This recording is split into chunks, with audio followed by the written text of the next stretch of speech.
This demo today is going to be the recruitment process for a quick hire.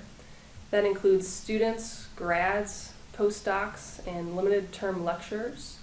We're going to walk through the step based on the quick reference guide and just hit on the essential required items that a manager would need to do to get the job posted, and then to process the candidate through to initiate onboarding. So as we get started, we have already logged into SuccessFactors from the Employee Launchpad, and this is available through the One Purdue site. We do need to log in with our boiler key. After login, you should land on your home page. You can see everybody's tabs are going to look a little bit different based on your permissions and your role. But we're going to start by initiating the requisition from this home drop-down. Once we select that home, our options appear and we're going to go to company info. The page that loads first is the org chart. This should show where you sit in the organization and any direct reports underneath you.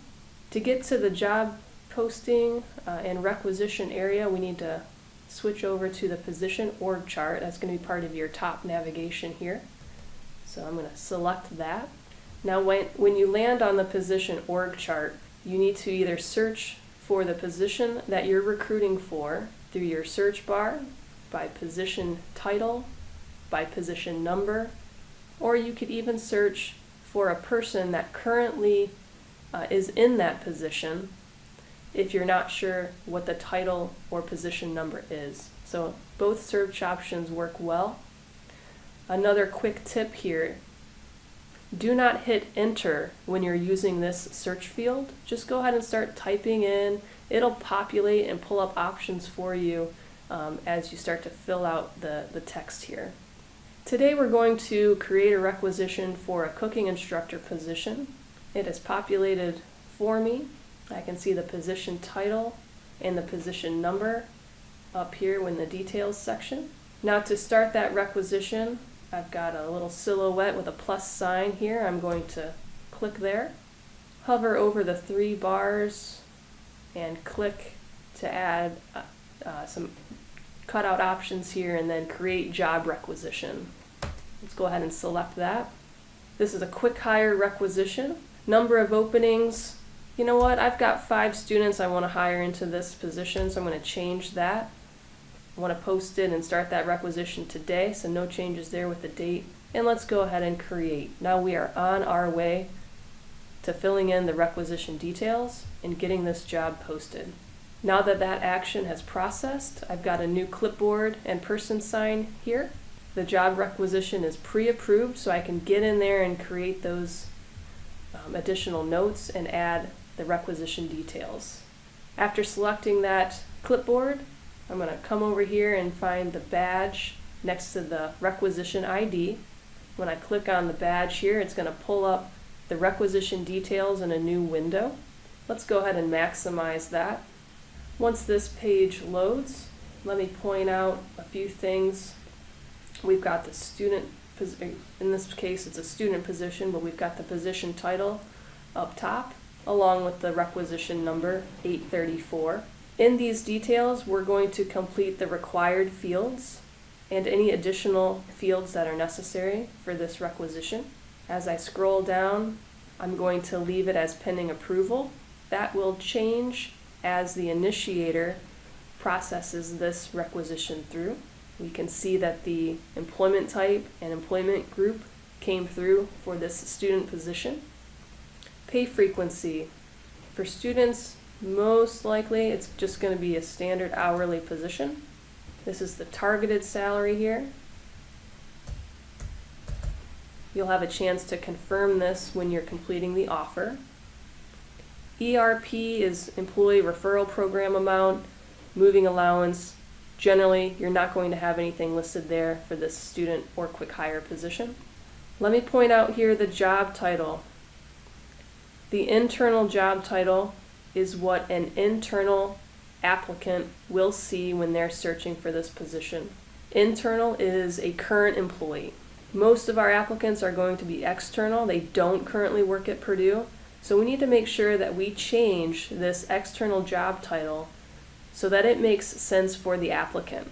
You can customize this, or you can mark it as same as internal, and it'll pull down that internal title. Funding end date most likely will be open. If you had a grant or a fixed amount of funds, you would mark that accordingly along with the end date. If you like, you can modify the shift details. For FTE, all student positions will be .01, so you can enter that. The location would be the campus location or the building. You can change the default setting if need be. Work location, however, most likely will be West Lafayette or the city and state where this position, where the student works, or the employee works.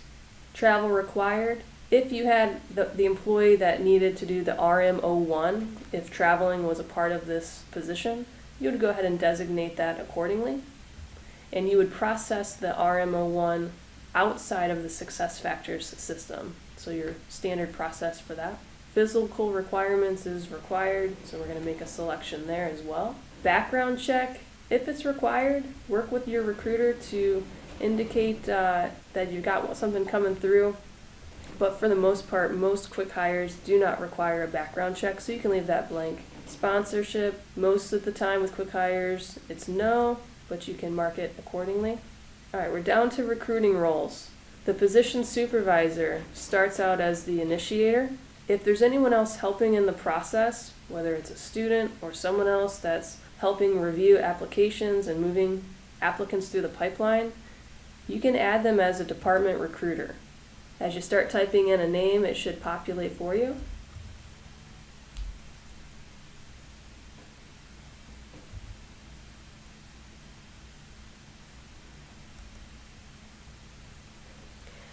Another option is to add a recruiting coordinator. Again, just provides and allows for others to get in and review applications and help you with the process. If need be, you can add some additional notes here for work study requirements. If you select that work study is required, it does not prevent an applicant from applying. It just kind of flags and codes it accordingly. You should also see what's called brand and category at the bottom of your requisition. It's not displaying at this time. You'll want to populate those fields as well. Brand would be West Lafayette and or your specific campus.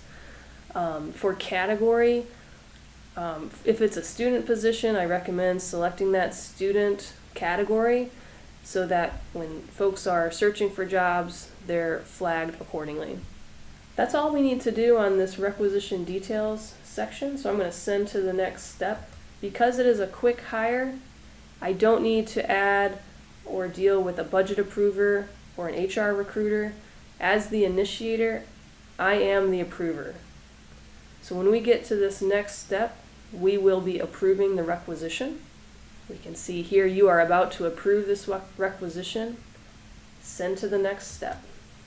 Now that that requisition is approved, it has fallen into our recruiting queue, and these are the job requisitions for this supervisor. So I'm serving as the supervisor.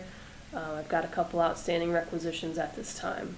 So for this most recent requisition we added, you might be thinking, well, I didn't put in a job description. How is the applicant going to know the details of this position? Well, let's go ahead and do that at this time. We're going to edit job profile. So I'm going to hover over the job title. The actions pop up for me, and I'm going to select job profile.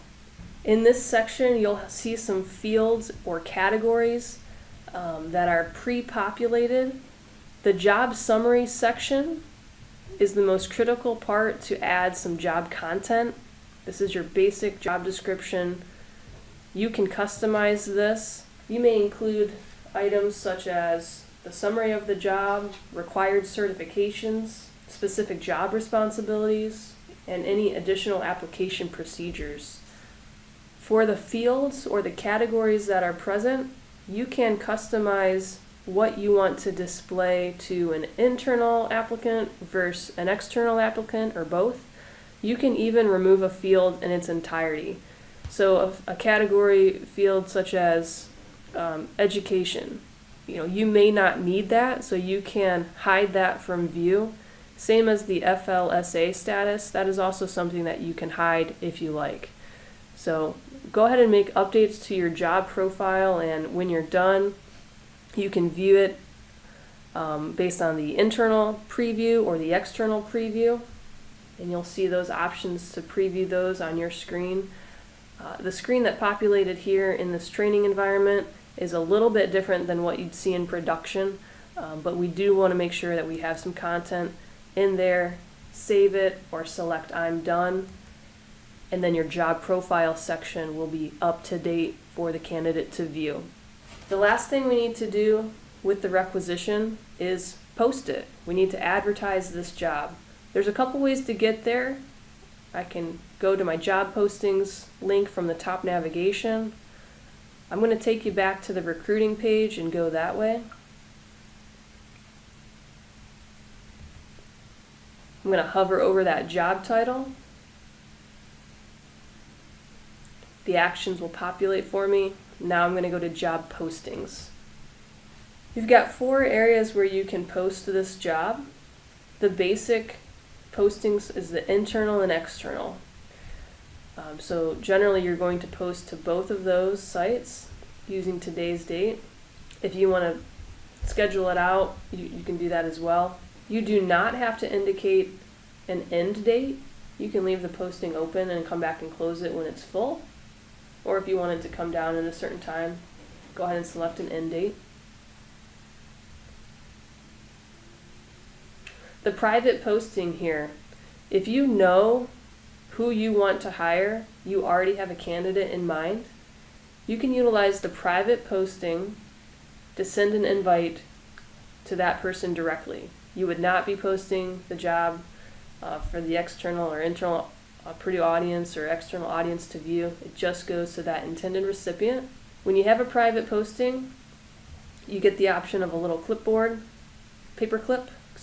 paperclip that's going to pop up. You would copy the link associated with that and send that private link to your recipient. Difference between internal and external again, an internal is someone that currently works at Purdue. An external candidate is someone that is not employed. There's that paperclip that popped up. You can copy the URL and you would send that to the recipient. We're going to go ahead and post these jobs, and when that action is complete, the posting has been sent out to the internal site, which is where folks see it through their employee launchpad within SuccessFactors. So that's how internal applicants view that. External applicants will see that job posting through the careers job posting portal. As soon as you activate the posting, it goes up. If you make changes to your requisition, your job title, job content, you may want to go ahead and remove post and then post job again so that your changes will be reflected. Alright, so we went in and applied to the cooking instructor position through the careers site, so the website where external applicants will view jobs, careers.purdue.edu. That's where you can go to check to make sure that your job got posted the way you intended. But we know we have a new candidate, and we're going to see that from our recruiting module. See the position that we are recruiting for, and now we've got candidates to process. So a couple ways to get there, but let's go and click on that candidate number. It's going to show you your list of candidates. We can see the one applicant that came through. This little badge next to the name can also clue you in if the candidate is an internal or an external hire, which will be important when you're processing them through the hiring process, whether they're going to be a concurrent employee or if they're going to need to go through the onboarding. So again, I'm just going to show you the critical steps to get someone hired. You can continue to do your process for screening applicants, doing the interview step, whatever that looks like for you. But as we move them through the pipeline, after you've identified the candidate that you want to hire. First, I'll show you some of the details that pop up. Once you select the name, you're going to get a summary of their application, you get contact information, and you can take action on either screen. From this view, I'm going to move the candidate by clicking and dragging into the offer bucket. I'm going to confirm my selection. I can see now that the offer bucket is populated. The next thing I want to do is extend an offer to this applicant. I'm going to take action off to the right here. If you can see my mouse, I selected take action. Now I'm going to hover over offer. The pop-out will allow me to do the offer approval first. So we're going to be sending out an offer letter and an offer email notification. So first we're going to create an offer letter with a student template. We need to review the fields that will be associated with the offer letter and fill in some of those required sections. The EC, Employee Central Position Number, we can copy and paste, or if you need to edit the position number at this time, you could go ahead and enter it here. Is the employee working remotely? Most likely no, but if they were working off-site, you could indicate. You can select the department, where the offer letter is coming from, fill in the text there, indicate the start date. The hourly salary field must be populated in order for the pay rate to be displayed in the offer letter. So even though it's not starred, make sure you go ahead and enter the hourly salary here. And this may say hourly rate in your production view. Signature name for the offer letter.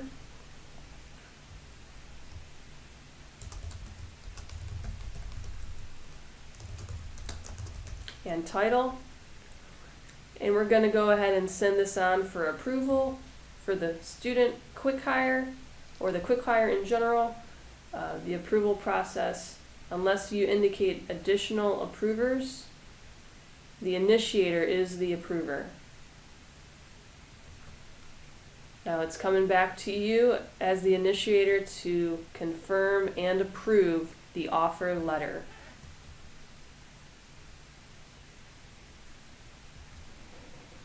I'm going to go back to this candidate because now I want to extend the offer. I'm going to select take action once again, hover over offer. The pop-out now shows offer letter. Select offer letter, and for this quick hire, we're going to select the appropriate template. It's a student standard letter for this position. The first thing that you see is the notification here. This is more of what the student is going to see. So here we've got these yellow fields. These are tokens that are going to come in from your offer letter details. Those will be populated from that previous screen. For this particular template, you've got the option to add additional information here. If you don't have any additional info to add, just go ahead and delete that. If we leave it there, when we preview our offer letter, you're going to see that text display. This is what the applicant's going to see. That hourly rate came through as a pre-populated field, along with the cookie instructor position title, start date. We're going to send this as an online offer. Now that we've previewed the offer letter, let's send it out as an online offer. Now we see the notification text that the candidate would get by email. So we've got the offer email here. Select next. We can see a preview of that.